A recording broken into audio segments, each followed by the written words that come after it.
আরে আরে আরে, ওটা কি ভেসে আসছে দেখি তো। হুম উম, উম, উম, হা হা হা হা হা হা হা হা। এতগুলো ডিম, আমাকে তো অনেক দিন শিকারই করতে হবে না। একটা খেয়ে দেখি তো। আচ্ছা, এই ডিমগুলো দিয়ে যদি বাচ্চা ফোটানো হয় তাহলে তো আমাকে আর কোনোদিনই শিকার করতে হবে না। ডিম ফুটলো আর বাচ্চাগুলো বড় মুরগি হয়ে গেল।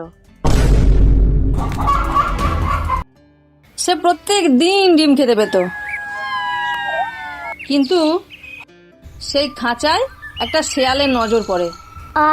কি তাজা মুরগি, কিন্তু সামনে তো বাঘ, আমিও শেয়াল, আমার কি বুদ্ধির অভাব।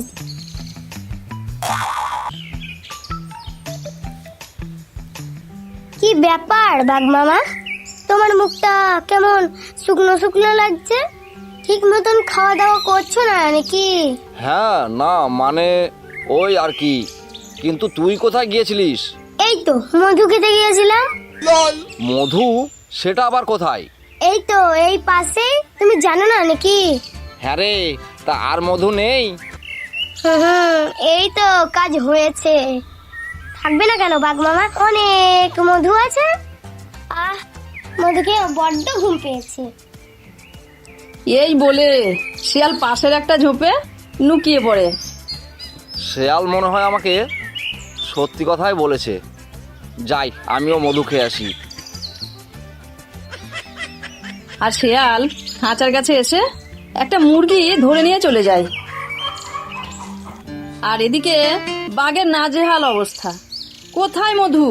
খুঁজে খুঁজে বাঘ তো হয়রান। না, মধু আর খাওয়া হলো না। অনেক তো খুঁজলাম, কিন্তু কই মধুর চাক তো চোখে পড়লো না। যাই, ঘরেই ফিরে যাই। এই বলে বাঘ ঘরে ফিরে আসে, আর ঘরে এসে দেখে 1 2 3 4।